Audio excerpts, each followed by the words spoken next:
Hi there. Welcome to the Imperfect Prophet podcast for women who wonder. Frankly, as we go through life, I'm sure we wonder about a great deal. First as little kids, then as adolescents, then as young women, then as transitional women. What are we calling ourselves these days?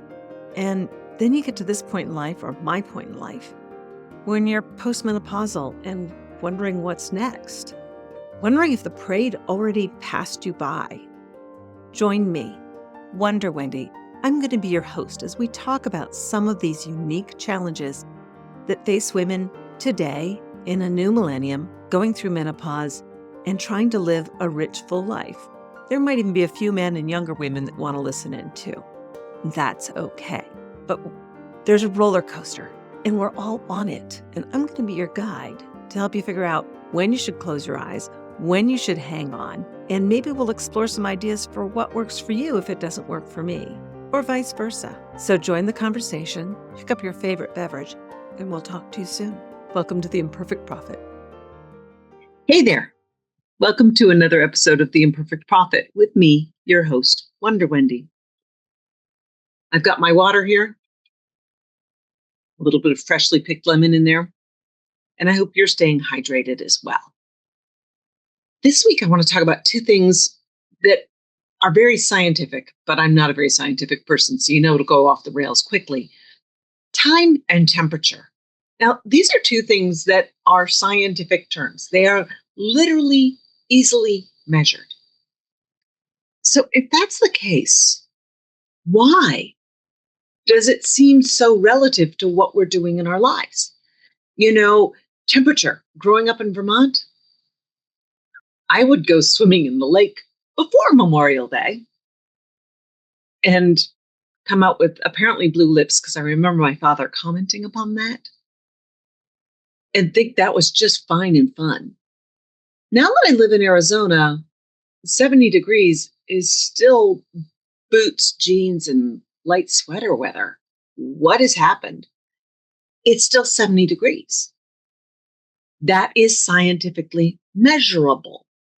And yet, my body reacts differently. Is it because I'm getting older? Is it because I'm spoiled? Is it because my body has a new norm? I really can't tell you. But again, something scientific. The other scientific measurement, time. Like literally watch, know what time it is, can look at the clock, know what time it is. But you know, the old adage, a watched pot never boils. Well, as any Star Trek nerd will tell you, that is actually constant. It will boil in the same amount of time under the same circumstances every single time.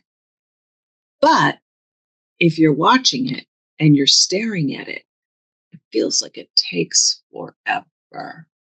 Just like watching that clock in your classroom at the end of the class session, knowing that vacation will start shortly, but not soon enough. Nope, not soon enough. Wow. Is that second hand slowing down as I'm watching the clock? Do you remember that feeling? And here we are now. As this episode drops, it's June 1st. And I don't know about you, but I'm at an age now where I go, wait, where did the first part of the year go? How are we almost to the halfway point of 2025? And I was talking to somebody just yesterday at a social gathering, and she said, the older I get, the faster time seems to go. I turn around, and it's been another month, it's been another year. What is going on? But it is June. As this episode drops, it drops on June 1st. And in June, we celebrate dads, grads, and vacation. Now, interestingly, I am recording this episode on Memorial Day, so it's a few days in advance. So since we're going to be talking about dads, grads, and vacation, and it is Memorial Day, I'm going to pull out this picture, which those of you on YouTube can see, but I'll try and post a picture of it on my social media too. This is my dad. And as you can see, he's in uniform. It's during World War II, and he went and served. And I learned so much from my dad. I know I talk about my mom a lot because my mom is in my hands in the way I create and the way I love. But I know my dad's in there too. My dad may be maybe my mom may be the tough negotiator, or maybe the combination of those two may be a dangerous negotiator. But I want to share, since it is Memorial Day / Father's Day, moving into June, I came in possession of a box of letters that my father wrote during World War II. And that's a whole different interesting story of eBay and everything else. But somebody spotted this box of my father's letters that actually included that picture and said, "Did you know your dad's stuff is on eBay?" A little research informed me that it got put into a storage closet and lost to history until somebody was clearing out the house before it went for sale. And they didn't realize anyone would still want those letters, so they ended up going through a chain of possession that led to them being on eBay. And God bless, I was able to win the bidding. Somebody tried to outbid me. It's my dad's stuff, and you wouldn't believe what I had to pay for this. But anyway, I won't be bitter. I'm glad I have them. This one was from my dad, and it's an APO address because he was in Germany, or actually somewhere in Europe at the time, because there was a lot of different details. It's addressed to his sister, who was in Randolph, Vermont. And she made a little notation that it arrived October 29th. I'm going to share this letter with you because it tells you a little bit about a soldier's life and maybe a little bit about my dad, too. The location is noted as Camp New Orleans. Everything was codenamed because they didn't want you to know about the movements of the troops. The date was 20 October, 1945. Dear Sis, don't know exactly what I'll write about tonight, as almost nothing happens here anymore. We are down to a skeleton crew, waiting for a few more units to move out, and even the mail has become almost non-existent. I have received 4 letters from Anne. Anne is my mom. 1 from you, that would be his sister, Helen, and 1 from Paul, that's his brother, since the 1st of October. If I had moved, in other words, if there had been troop movements, there would have been some excuse. But the only one I can see is that could be holding it up is the strike in New York. Hope things get back to normal before long. This combination of almost no work, but having to stay on duty all the time, plus very little mail, is nicht gut. My dad's a butchered attempt at German, with a couple exclamation marks. That's actually written out, not with a couple exclamation marks, but he wrote out nicht gut with a couple exclamation marks. Do you see where my style comes from? Anyway, back to my dad's letter. I've worn out a couple decks of cards already, caught up on about all my letter writing, although some of the letters were very uninspired, I'm afraid. And the Army, no overseas time and no time overseas, but the Army does funny things sometimes. Have wondered where you put your garage with all the closeness of all the buildings around them, but the diagram shows it very nicely. Seems to be a convenient location, too. Time to sign off and write to Anne. So, bonsoir, as ever, Fred. As you can tell, finding something to write about was a challenge on both ends. His sister writing of the minutiae of farm life, which he embraced and loved because it reminded him of home. Clearly, they'd added a garage to the house area, and she entertained him with the details of that construction, of where they put the garage, so he could visualize it, so he could be home. And that was what kept him going while he waited. October 1945. I learned a lot from my dad. like I said. And boy, some of it he taught me through words, but more often than not, it was through example. So I read that letter, I read between the lines of what kept him going, how his narrative style was constructed, how he loved his family, how he missed his family, how he dealt with downtime, clearing out 2 decks of cards. That's a lot of solitaire, a whole lot of solitaire. He did finally get home from the war because he was in adjutant. He was in logistics. He was in support. So the soldiers were being shipped back, but the people who did all the administrative work had to stay a little bit longer, clean things up. And there simply weren't enough transports to get everyone home as quickly as, well, everybody wanted to get home when the war was done. And I've heard him talk about that time before he passed. How do you remember your parents? Is there a box of letters? I mean, I literally have a box of letters. And, I was looking for the great passionate love story. It's not in there. They're just interesting views into his mindset of what he did at that time.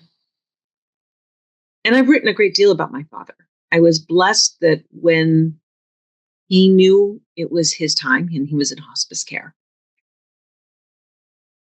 I was handed a folder of a number of starts he'd made towards some sort of biography. So he'd tell these stories, and some were long and some were short, and they were not linear. But I had a whole packet of these stories. So in the weeks while he was in hospice care, I sat there and turned them into a timeline and then told that story of his life and wove it all together. It was about 80 pages long when I was done. And we actually printed copies of it for distribution at his funeral.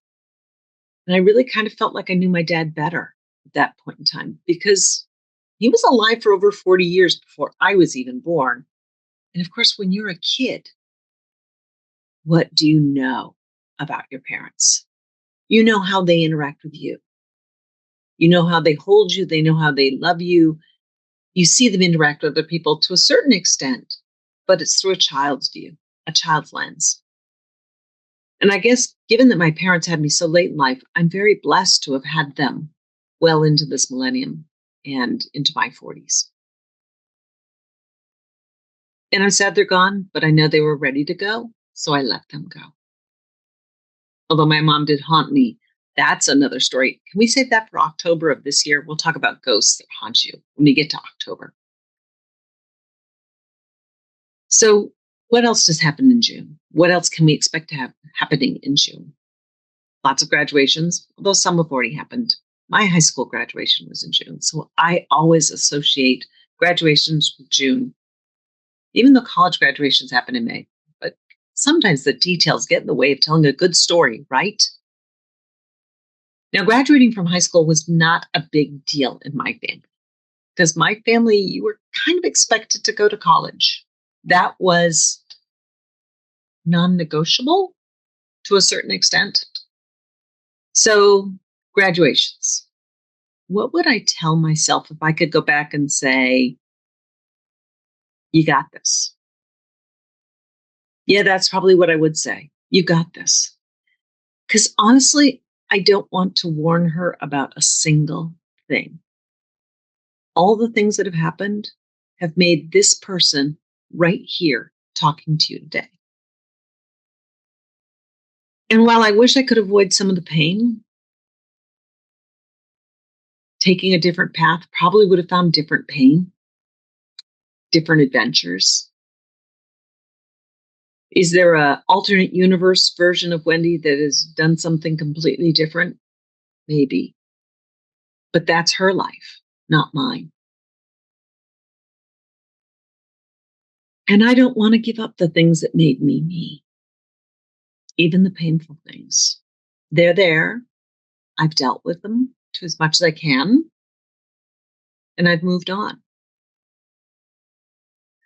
I remember one time, speaking of advice to my younger self, this was a moment that really crystallized. I'm trying to remember how we got to that moment, though. It was my dad and I. And there was some sort of exchange going on. We were both upset. And I don't know what that was because it was overshadowed by what happened.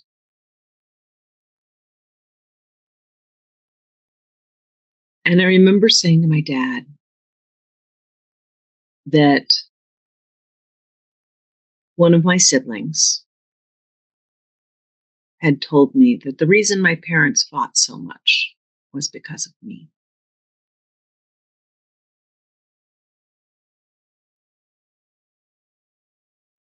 Wow, that hurt. Thinking that I was the cause of my parents' struggles.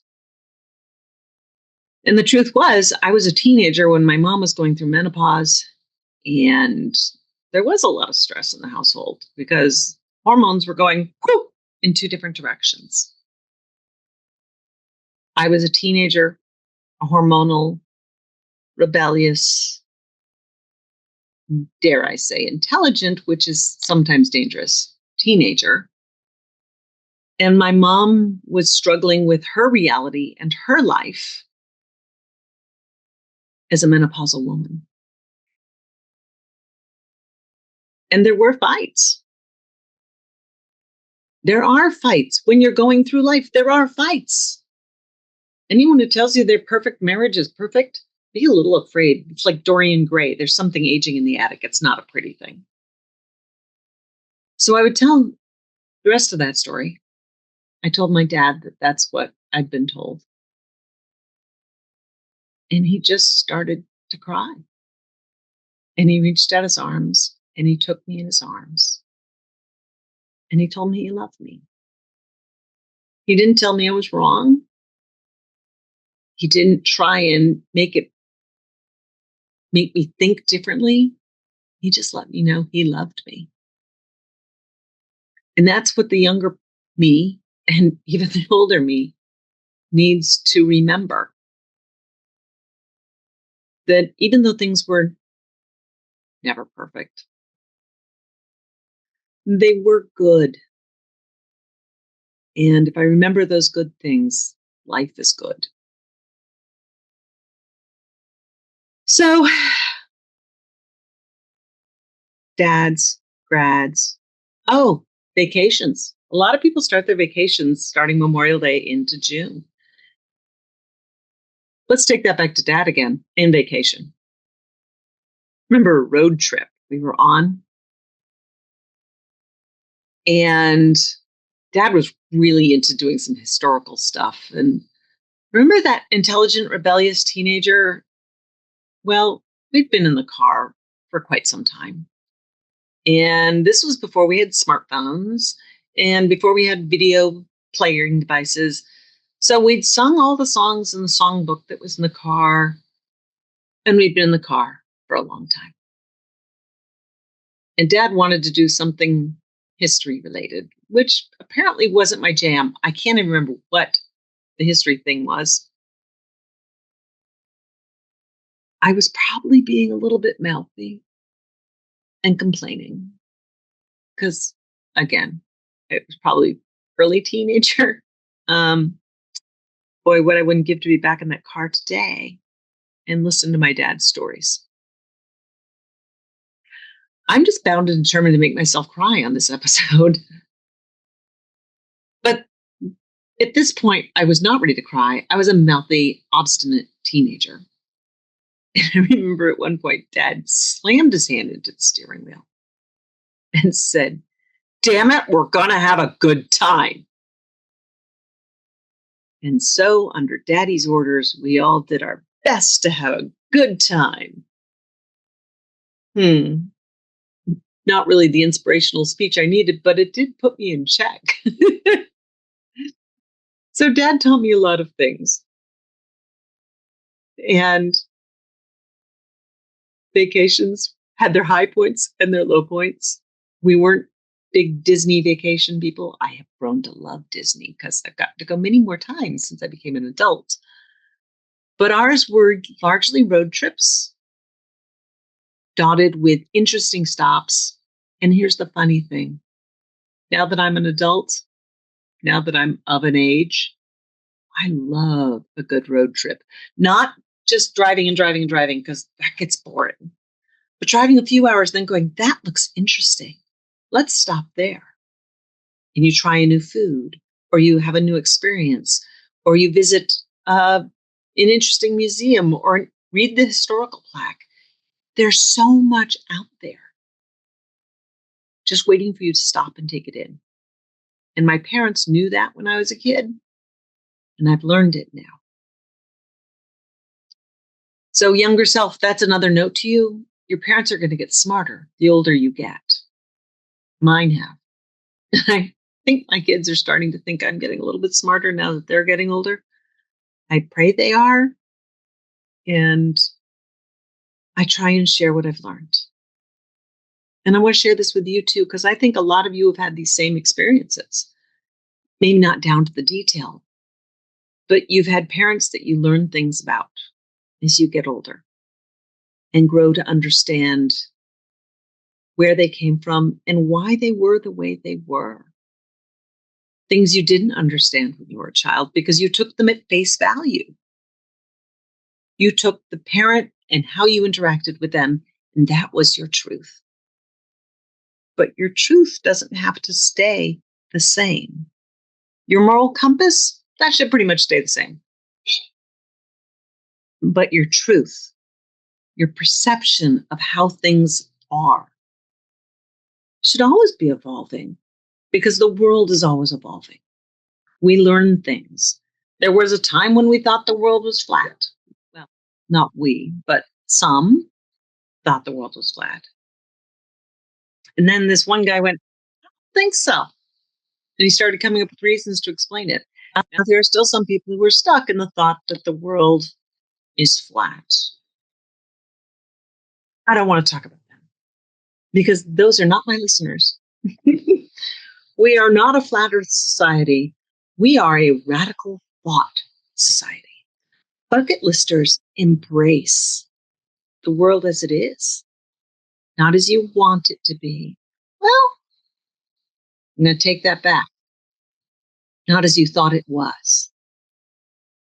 But we can also embrace a world as we want it to be and start manifesting a better world.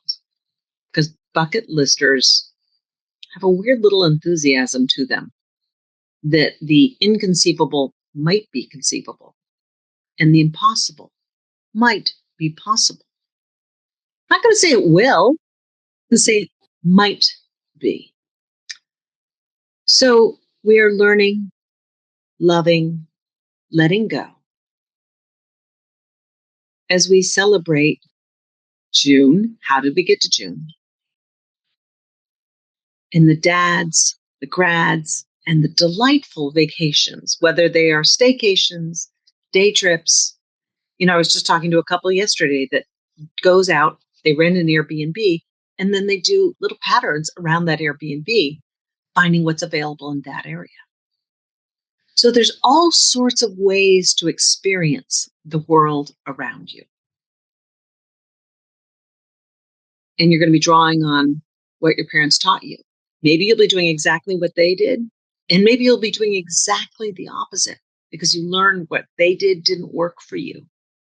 That can be. And you're graduating in your own way. Even if you're not finishing a class, you're moving on to the next thing. It's summer. Well, if you're in the northern hemisphere, it's summer. If you're in the southern hemisphere, it's winter. But we're moving on. It's that season for moving on and evaluating life's lessons. What have you learned in this past year, whether you were in school or not? And when you go to take that vacation, we often use the word getaway or escape. Are you escaping? Are you running away from something? Or are you running to something? If you're running away, be very careful that you don't leave what's behind you right there waiting to come bite you in the ass when you walk back in the door. And if you do, use the time away to plan to deal with it when you get back so it doesn't feel so icky. You need to not just escape. You need to emerge. You need to move towards growth. You need that. Growing as a human being is important. So I hope you're not wearing out 2 decks of cards like my dad did during the war or after the war while he was still stuck in Europe and waiting for the opportunity. Which, by the way, apparently was very last minute. They said, there's an extra space on the ship. Do you want to go? And he got his bags and he was on that ship about as fast as you could blink, I think, from the way he told the story. So yeah, dads, grads, vacations, learning, loving, letting go. This is our June. And what are you going to do? What are you going to learn? How do you reflect upon your parents and the people you love? Wow. I didn't cry, but I came really close a few times. My dad's been gone for 9 years now. I miss him. There's still times near the end of his life. I know I'm rambling now, but I want to going back to vacations. Near the end of his life, we couldn't send him long letters like this because his vision was going. He had macular degeneration.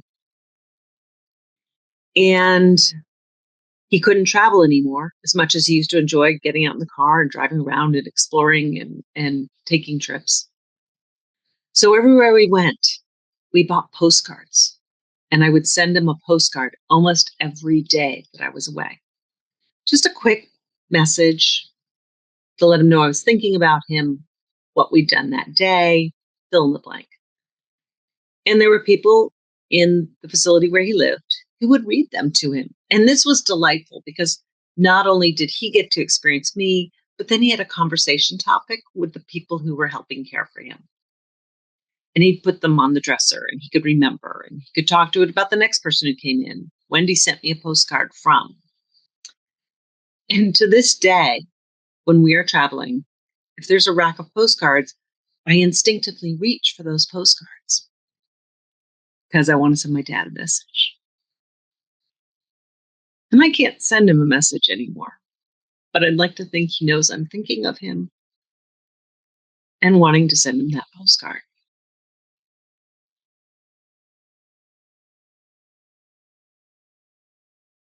When they're gone, that's all you got. And so I try and build memories with my kids so that they have something when I'm gone too. And hopefully, because I'm trying to take good care of myself, that will be many, many years from now. And until then, I can play with the kids and I can travel with the kids and I can do all the things because I've got good health to do it. So drink your water, keep that body moving, keep that brain moving, and be a bucket lister. I'm sorry for this really emotional message today, because usually I'm so upbeat, I think. But it felt like the right time, recording it on Memorial Day and knowing that it will air starting on June 1st. Until next week, talk to you soon. Have a wonderful week or a week full of wonder, wherever you find it. Like what you heard here today? Then we should be friends. I suggest you join my Facebook group. It's a good way to connect. We can have a conversation. Ask me questions, whatever you want to do. It is called the Wonderful Bucket List Life. That's wonder-full Bucket List Life. Be a bucket lister and join me on this adventure. Or you can go to my webpage, which is Wonder Wendy and Friends, join the mailing list, learn about the book I wrote, adventures that are coming up in the future, and other podcasts. I look forward to talking to you soon, and stay hydrated. Have a great day.